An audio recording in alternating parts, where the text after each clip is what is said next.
أعوذ بالله من الشيطان الرجيم. بسم الله الرحمن الرحيم. مثل الذين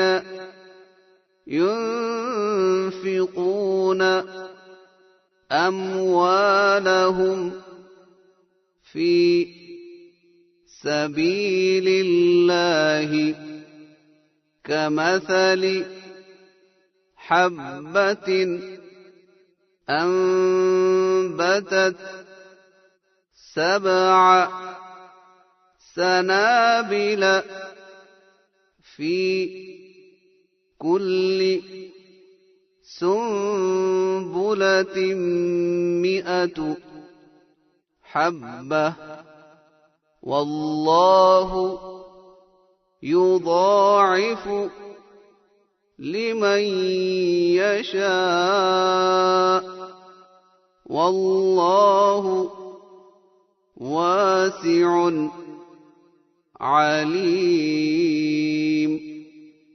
الذين ينفقون أموالهم في سبيل الله ثم لا يتبعون ما أنفقوا منا ولا أذى لهم أجرهم عند ربهم ولا خوف عليهم ولا هم يحزنون. قول معروف ومغفرة خير من صدقة يتبعها أذى والله غني حليم. يا أيها الذين آمنوا لا تبطلوا صدقاتكم بالمن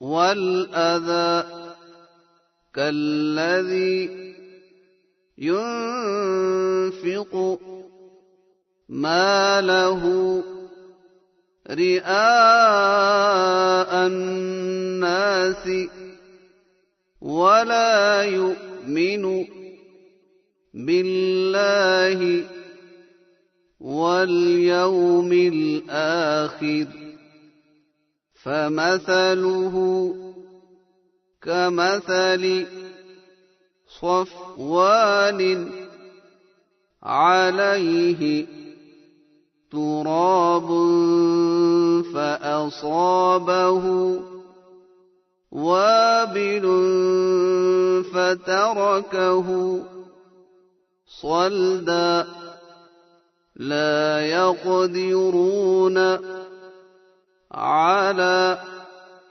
شيء مما كسبوا والله لا يهدي القوم الكافرين.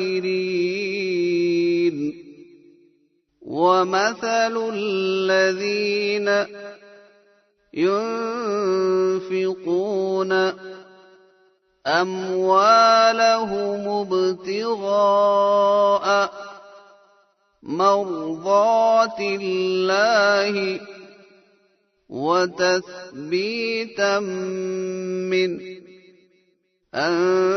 أنفسهم كمثل جنة بربوة أصابها وابل فآتت أكلها ضعفين فإن لم يصبها وابل فطل والله بما تعملون بصير أيود أحدكم أن تكون له جنة من نخيل وأعناب تجري من تحتها الأنهار له فيها من كل الثمرات وأصابه الكبر وله ذرية ضعفاء فأصابها إعصار فيه نار فاحترقت كذلك يبين الله لكم الآيات لعلكم تتفكرون. If you're new to my channel, press the subscribe button and press the bell icon to never miss any update from my channel.